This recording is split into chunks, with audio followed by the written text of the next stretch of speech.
mean, optimal solution? Hey, I am Chuck the Bureaucrat, and there's this buzzword that's been bugging me for a while, so I thought I'd just get it out of my system.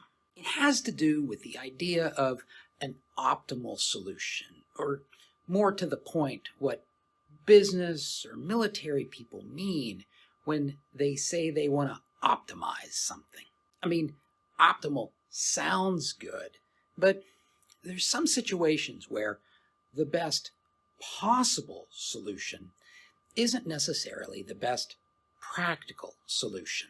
And part of the reason this matters is because that idea of an optimal solution, well, it has a very specific technical meaning to grad students who are shuffling out of university, limply clutching their ops research degree, or really any math-heavy degree.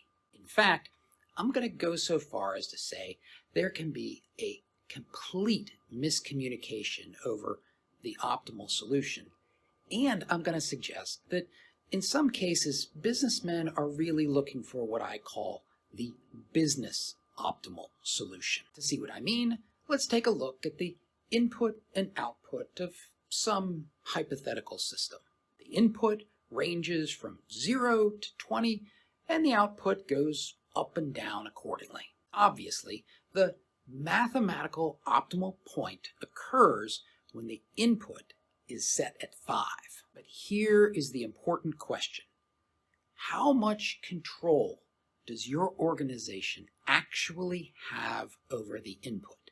If you can hold it steady at an input of 5, hey, everything's going to be great. But if that input variable tends to rattle around, say moving between 3 and 7, and your organization can't really control it, well then you're going to get some really unsatisfactory outcomes. Now, compare this to the plateau that we see to the right.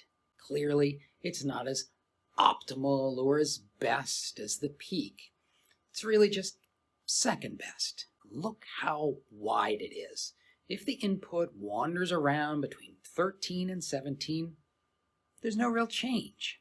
I would argue that a stable and consistent output that is insensitive to fluctuations of input, well, that has a value all its own. But so what? I mean, what does this have to do with your success in the bureaucracy?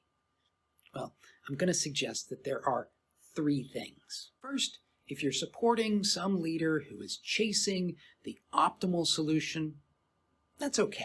Just keep in the back of your mind the question of whether or not that decision maker actually has control of the input variables. In a lot of cases, it's going to be that lack of control that is your undoing.